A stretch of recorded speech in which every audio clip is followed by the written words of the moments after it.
que a aposentadoria é algo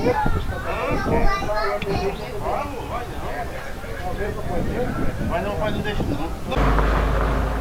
Estou aqui na comunidade Lutador de Queimadas e encontrei aqui um grande amigo, a convite da nossa equipe, Osés Jordão, que convidou o amigo Antônio Carlos, professor aqui da cidade, é uma pessoa muito conhecida na região. E hoje o nosso tema é lobisomem. Estamos gravando aqui na região sobre lobisomem. Vai sair hoje vários documentários daqui, vai para a edição que a gente vai dividir. E em breve sairão alguns documentários sobre o lobisomem. E agora o professor Antônio Carlos vai me falar de forma geral, né, sobre o lobisomem, que é uma figura folclórica, né, professor? folclórico Do nosso Nordeste. Então, professor, me fala um pouco sobre o que você sabe sobre lobisomem. Olha, a lenda do lobo-homem, né, que seria uma mistura de cachorro com um ser humano, ela é uma lenda que traz uma certa sabedoria, criada pelo nordestino, mas que ela traz uma certa sabedoria para a nossa vivência. O homem antigo, nossos antepassados, eles tinham a sabedoria deles. Então essa lenda, assim como a lenda da comadre Fulozinha, tem um sentido de ser, um sentido sábio. Ou seja, era uma maneira de tentar colocar na cabeça das pessoas que não se expusesse demais durante a noite, porque a noite oferece perigos, perigo de cobras peçonhentas, perigo de animais como raposa, que são animais de hábitos noturnos, perigo até de seres humanos maus que poderia causar perigo para quem está se expondo à noite. Então o lobisomem é uma maneira de botar freio em quem quer estar se expondo demais à noite. Era uma lenda, assim como ainda é, uma lenda bastante divulgada e contada em todas as comunidades do nosso município. Em todo lugar que você chegasse, alguém estava contando aquela história. E o mais interessante é que essas pessoas, elas tinham um dom artístico para contar a história de uma forma que botava medo na gente. Quando terminava a história, a gente estava morrendo realmente de medo de repente se topasse, deparar com um lobisomem. Eu cresci, nasci, me criei ouvindo essas histórias, tá certo? De lobisomem, que era uma mistura de homem e de cachorro, um ser extremo, horripilante, muito feio, e que andava durante a noite procurando beber sangue no local onde se matava animais, matava bois, tá certo? Eles chamavam na época tarimba. As tarimbas. Eles procuravam beber sangue nas tarimbas, porque o sangue do boi era derramado e esse lobisomem procurava exatamente esse sangue para beber, tá certo? E que quando era noite, que os cachorros latiam muito, todo mundo dizia que era o lobisomem passando, tá certo? Isso se repetia em todas as comunidades.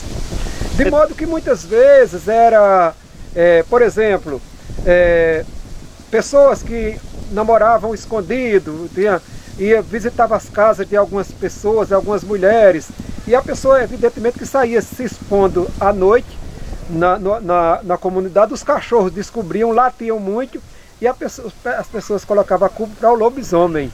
Está compreendendo? Esse é um dos segredos que a gente pode detectar aí na questão do que estava escondido muitas vezes por trás da lenda do lobisomem. Se existe o lobisomem ou se não existe, eu não posso provar para você, mas que meteu medo da gente durante muitos anos, meteu a história, a lenda. Inclusive na novela Roque Santeiro existia a figura do lobisomem, né? Corretamente. Exatamente como você está dizendo, aparecendo nas madrugadas, de certa forma atacando as pessoas, metendo medo. Exatamente. E é baseado nessas lendas aqui do Nordeste. Né? E tinha assim, para quem viveu o momento e conhece a história, existia toda uma regra para alguém poder virar lobisomem. Por exemplo, se uma mulher tiver 7 filhos, o 7º podia ser lobisomem. Então ele tinha, para evitar isso, tinha que ser dado como afilhado para o mais velho, para o primeiro filho do casal. Ele tinha que ser afilhado do primeiro filho. Para não correr o risco de virar lobisomem. Para não correr o risco de virar lobisomem, porque se não acontecesse isso poderia futuramente ele começar a ficar amarelo, a cor pálida, crescer as orelhas e correr no mundo, crescer as orelhas, crescer pelos no corpo e de repente correr no mundo como lobisomem. Professor, inclusive quase todas as cidades, quase todas essas cidades pequenas da nossa região teve seus lobisomens, né? Todas as cidades, todas as comunidades, se você sair hoje perguntando a esse pessoal mais idoso, todos eles vão relatar essas histórias, alguns de forma bem artística. Eu chamo esse termo artístico porque eu acho bastante interessante, porque eles mesmos, sendo pessoas bem simples, muito humildes, mas eles têm esse dom artístico de relatar de uma forma para a gente que consegue meter medo na gente, principalmente na nossa época de criança. Tá certo? Então não é exclusividade do Sítio Lutador. Qualquer comunidade que você chegar e perguntar, eles vão relatar a mesma história, às vezes com algumas diferençazinhas em relação à lenda da história, vai contar aquilo, às vezes com algumas diferençazinhas, mas no geral a lenda é do mesmo jeito. Uma mistura de cachorro e de homem que sai à noite e que é uma pessoa da comunidade. Eis aí o suspense que se cria na comunidade. As pessoas passam a julgar, passa por alguém às vezes está doente, com problema de rins, problema de fígado, tá certo? E às vezes está com a cor pálida, às vezes com anemia, e já é um suspeito. É um suspeito de ser um lobisomem. Já torna-se suspeito.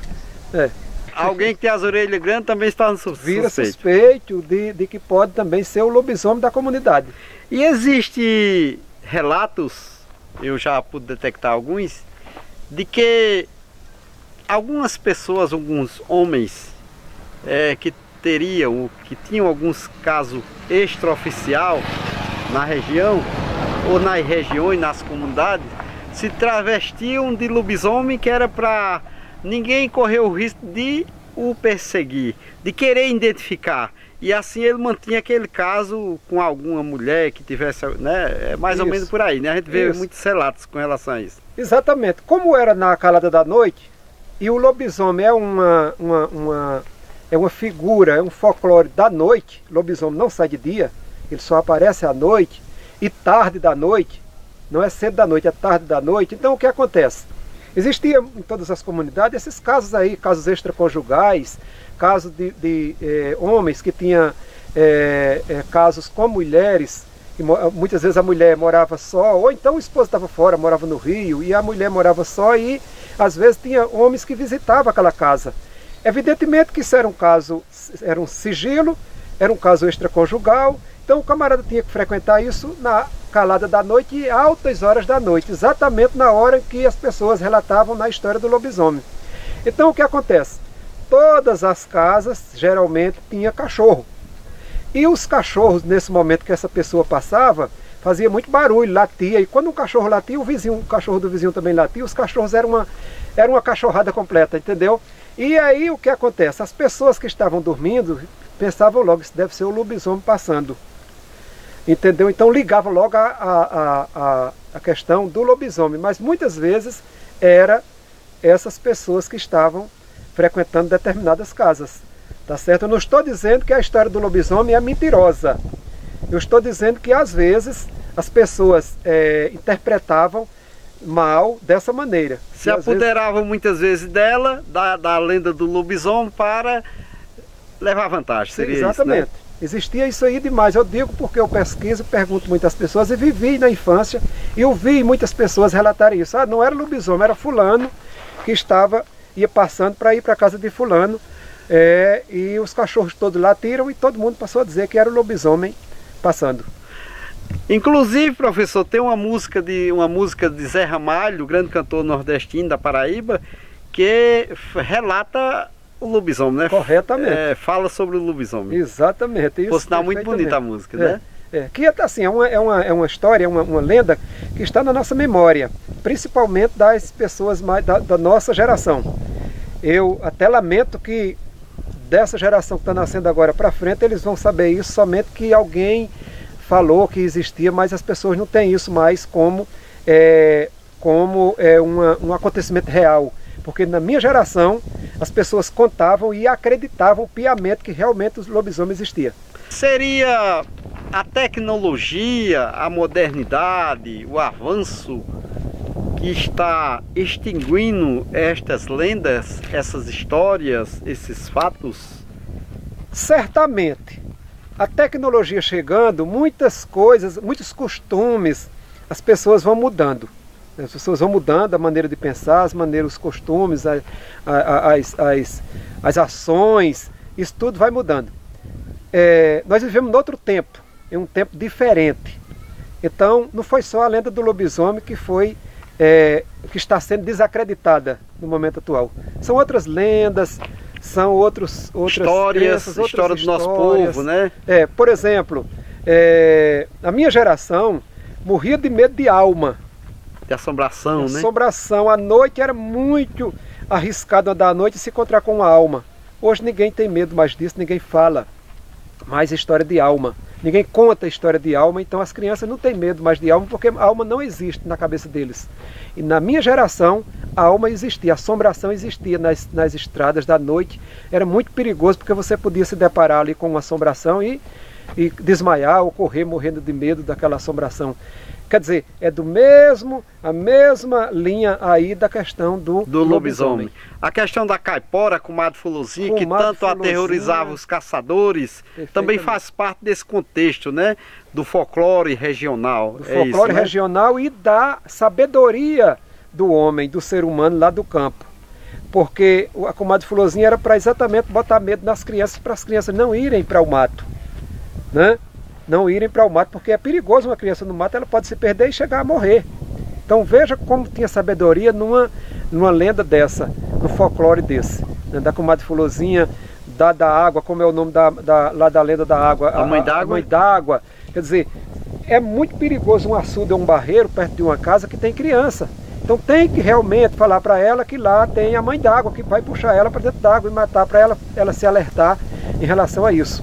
Tá vendo? Então assim, se a lenda é real, se aquilo existe mesmo, se existe comadre Fulozinha, e se existe lobisomem, eu não estou questionando.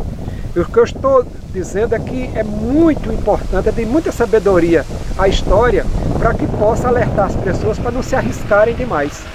Tem tudo a ver, né, Tem tudo a ver. Tudo que a gente vivencia, que a gente vê dizer, que a gente fala muitas vezes. Às vezes a gente fala algo sem nenhuma intenção, mas falou algo que tem tudo a ver com alguma coisa lá do passado que foi criado por algum motivo. Perfeitamente, perfeitamente. Eu quero agora agradecer o professor por colaborar com o nosso canal mais uma vez, depois de mais de um ano, e a gente ter se reencontrado aqui.